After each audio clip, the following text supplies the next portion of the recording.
Hi students, कैसे हैं आप सब। आशा करता हूं कि एकदम बेहतर होंगे, आप मस्त होंगे।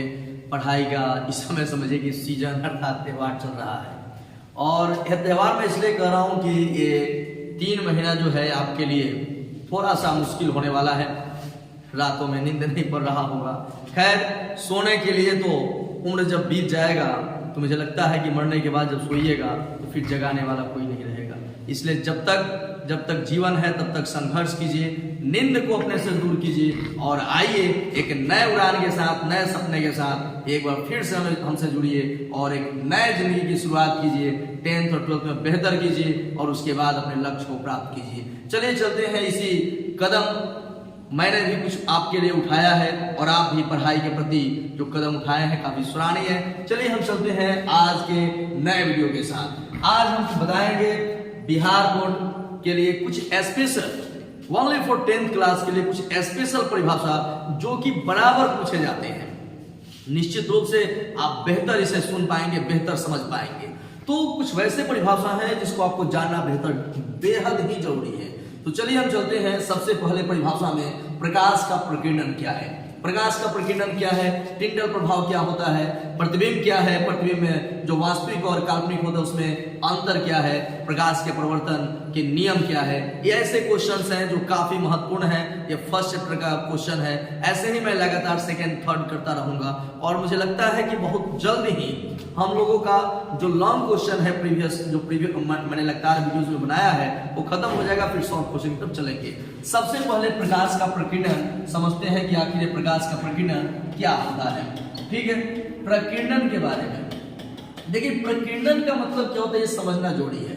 प्रकीर्णन का मतलब फैला देना। प्रकीर्णन का मतलब फैला देना। जनरली आप गांव देहातों में देखते होंगे कि कोई बात कोई ऑब्जर्व करता है, कोई कहीं से अगर कह देता है, अब उसके पेट में वो बात पचता नहीं है, फिर वो क्या करता है अपने आसपास में इधर उधर जहां तहां उस बात को क्या करता है फैला देता है। ठीक वैसा ही यही घटना है। अगर बात ग्रहण करके बात को फैला दें तो बात का प्रकीर्णन हो जाएगा। प्रकाश ग्रहण करके प्रकाश को फैला दें तो प्रकाश का प्रकीर्णन हो जाएगा। लेकिन ये करता कौन है यह समझने वाली बात है। जब प्रकाशीय किरणें जो है वह सूक्ष्म कणों पर पड़ती हैं, जब प्रकाशीय किरणें सूक्ष्म कणों पर पड़ती हैं तो सूक्ष्म कण क्या करते हैं? सूक्ष्म कण अर्थात वायुमंडल के जो सूक्ष्म कण है, वायुमंडल में जैसे नाइट्रोजन, ऑक्सीजन, हाइड्रोजन इत्यादि के जो सूक्ष्म कण है उसकी मैं बात कर रहा हूं। आप परिभाषा ऐसे कर सकते हो, जब प्रकाशीय किरणें सूक्ष्म कणों पर पड़ती हैं तो ये सूक्ष्म कण प्रकाश की कुछ ऊर्जा को अवशोषित कर लेती हैं। जैसे यहाँ यह प्रकाशीय किरणें हैं, यह प्रकाशीय किरणें हैं, यह आ रही हैं, यह सूक्ष्म कण है जो आप देख पा रहे हो और यह प्रकाश के ऊर्जा को अवशोषित कर लेती है। ये प्रकाश के कुछ ऊर्जा को अवशोषित कर लेते हैं और उसे सभी दिशाओं में जो है वो विकिरित कर देते हैं, फैला देते हैं और विकिरण की इसी घटना को जो है वो प्रकाश का प्रकीर्णन कहते हैं। That's clear. प्रकाश का प्रकीर्णन क्या है? तो प्रकाश की किरणें जब सूक्ष्म कण पर पड़ती हैं तो प्रकाश के कुछ ऊर्जा को ये सूक्ष्म कण ग्रहण कर लेती हैं, अवशोषित कर लेती हैं और उसे सभी दिशाओं में विकिरित कर देती हैं। विकिरण की इसी घटना को प्रकाश का प्रकीर्णन कहते हैं। मुझे आशा है कि आप ये समझ गए होंगे। इसके बाद आता है टिंडल प्रभाव। टिंडल प्रभाव क्या है? टिंडल प्रभाव बेहद आसान है, बेहद आसान है। अगर टिंडल प्रभाव को समझना होगा तो एकदम समझ लीजिए कि प्रकाश का प्रकीर्णन समझ गए तो टिंडल प्रभाव समझ गए। आप कोलाइडी विलयन का नाम सुने होंगे, 9th में आपने पढ़ा होगा कोलाइडी विलयन के बारे में। तो कोलाइडी विलयन से अगर यह कोई कोलाइडी विलयन है, अब प्रकाश इस पर पड़े और एक कोलाइडी विलयन जो है यह इसे प्रकीर्णित कर दे तो ये प्रकीर्णन की घटना कहलाता है क्या? टिंडल प्रभाव। मतलब टिंडल प्रभाव क्या है? तो कोलाइडी विलयन द्वारा, कोलाइडी जो विलयन है उसके द्वारा अगर प्रकाश का प्रकीर्णन किया जाता है तो वही प्रकाश का प्रकीर्णन क्या कहलाता है? टिंडल प्रभाव कहलाता है। प्रकाश प्रकीर्णन का यह घटना क्या कहलाता है?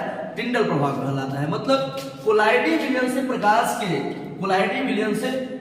के प्रकीर्णन की घटना को क्या कहते हैं? टिंडल प्रभाव कहते हैं। That's clear. किसी कोलाइडी विलयन से प्रकाश के प्रकीर्णन की घटना को क्या कहते हैं? कोलाइडी विलयन कहता है, सॉरी टिंडल प्रभाव कहते हैं। ये क्लियर हो गया होगा, जहां तक मुझे ख्याल है आपने इसको क्लियर किया होगा। अब हम जानेंगे प्रतिबिंब के बारे में। प्रतिबिंब क्या है? प्रतिबिंब काफी डिटेल्स में प्रतिबिंब को समझाने के लिए मैं एक वीडियो बनाऊंगा दर्पण से बने हुए प्रतिबिंब के बारे में, जो कि बराबर ऑब्जेक्टिव्स में पूछे जाते हैं। अगला जो वीडियो होगा वो मैं दर्पण से संबंधित डालूंगा कि दर्पण से प्रतिबिंब कहाँ रखने पर कहाँ बनेगा, वस्तु को कहाँ रखे तो कहाँ बनेगा। फिलहाल में आप जान लीजिए कि प्रतिबिंब कैसे बनता है।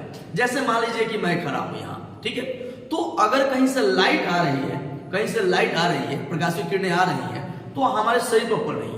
और चूंकि ये प्रकाशीय किरणें एक दो तो है नहीं, बहुत सारे प्रकाशीय किरणें आ रही है, ये हमारे शरीर से टच करके अगर जहां जाए और उसमें से दो किरणें एक दूसरे को इंसेक्ट करे, काटे, तो उसी बिंदु पर जो है, उसी बिंदु को उस मेरा, चूंकि मैं अपने पर एग्जाम्पल दे रहा हूं, तो मेरा प्रतिबिंब कहा जाएगा। अगर हम इसको मिलाकर बोले तो किसी वस्तु से आ रही प्रकाशीय किरणें परावर्तन या अपवर्तन के बाद, किसी वस्तु से आ रही प्रकाशीय किरणें परावर्तन या अपवर्तन के बाद जिस बिंदु पर मिलती है या मिलती हुई प्रतीत होती है, उसे क्या बोलते हैं? उसे बोलते हैं, उस वस्तु का प्रतिबिंब कहते हैं। That's clear. जैसे यह कोई वस्तु है, ठीक है, तो इस वस्तु से जो प्रकाशीय किरणें आएगी, तो यह जो वस्तु मान लीजिए कहीं से यह प्रकाशीय स्रोत है, प्रकाश स्रोत है, और यहां से प्रकाशीय किरणें आएगी, और फिर यह प्रकाशीय किरणें वस्तु से जाएगी, और परावर्तन अगर इसका हो या अपवर्तन हो, जहां पे जिस बिंदु पर काटती है और उस बिंदु पर क्या बनता है, इसका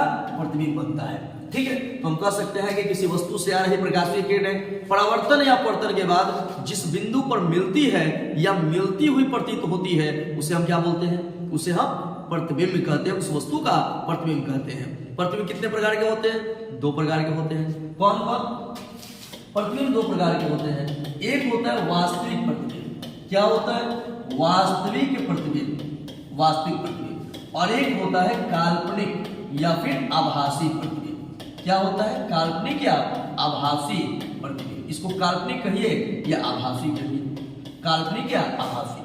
एक वास्तविक प्रतिबिंब और एक होता है आभासी प्रतिबिंब। आभासी का मतलब होता है कि यह ओरिजिनल नहीं है, यह कल्पना किया जा रहा है। जैसे मान लीजिए कोई वस्तु है और इससे प्रकाशीय किरणें प्रवर्तन या अपवर्तन के बाद डायरेक्टली अगर एक दूसरे को ऐसे काटे तो ये वास्तविक हुआ, ये वास्तविक है।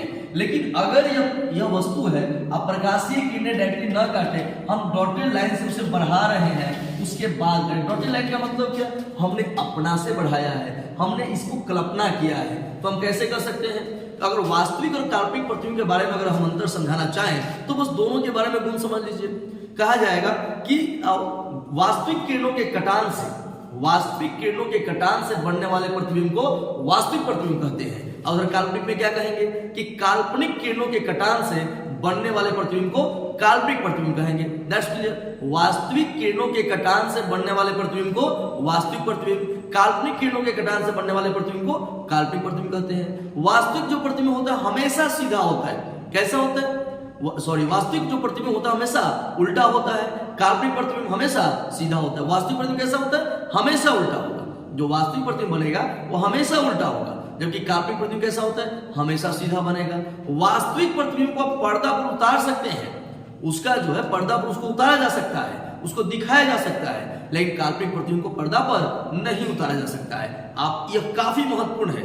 यह जो मैंने बताया वास्तविक और काल्पनिक प्रतिबिंब में अंतर एक काफी महत्वपूर्ण है। फिर से एक बार सुन लीजिए। वास्तविक किरणों के कटान से बनने वाले प्रतिबिंब को वास्तविक प्रतिबिंब, काल्पनिक किरणों के कटान से बनने वाले प्रतिबिंब को काल्पनिक प्रतिबिंब। वास्तविक प्रतिबिंब उल्टा होता है, काल्पनिक प्रतिबिंब हमेशा सीधा होता है।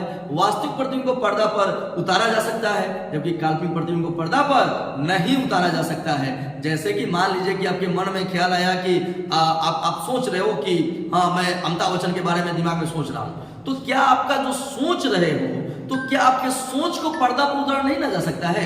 हाँ, अमिताभ बच्चन का फोटो खींच लेते हो, फिर उसको आप उतार सकते हो। माने वास्तविक जो प्रतिबिंब होगा उसको पर्दा पर उतारा जा सकता है, लेकिन काल्पनिक चीजों का क्या भरोसा, उसको पर्दा पर नहीं उतारा जा सकता है। लेकिन काल्पनिक पर भरोसा नहीं है, लेकिन मुझे भरोसा है आप पर, क्योंकि आपकी ही मदद से लगभग 1000 सब्सक्राइबर बहुत जल्द 2-3 दिनों में 1000 सब्सक्राइबर तक हम लोग पहुंच गए हैं। आप लोग इसी तरह से मेहनत करते रहें, अगर मदद करते रहें तो मेरा मेहनत रुकेगा नहीं और हम लोग भी आगे बढ़ेंगे और साथ कदम से कदम मिलाकर आगे बढ़ेंगे। और आपके लिए रिजल्ट जोड़ी है तो मेरे लिए भी रिजल्ट जोड़ी है। मिलते हैं किसी अगले वीडियो में, तब तक के लिए दीजिए इजाजत। धन्यवाद।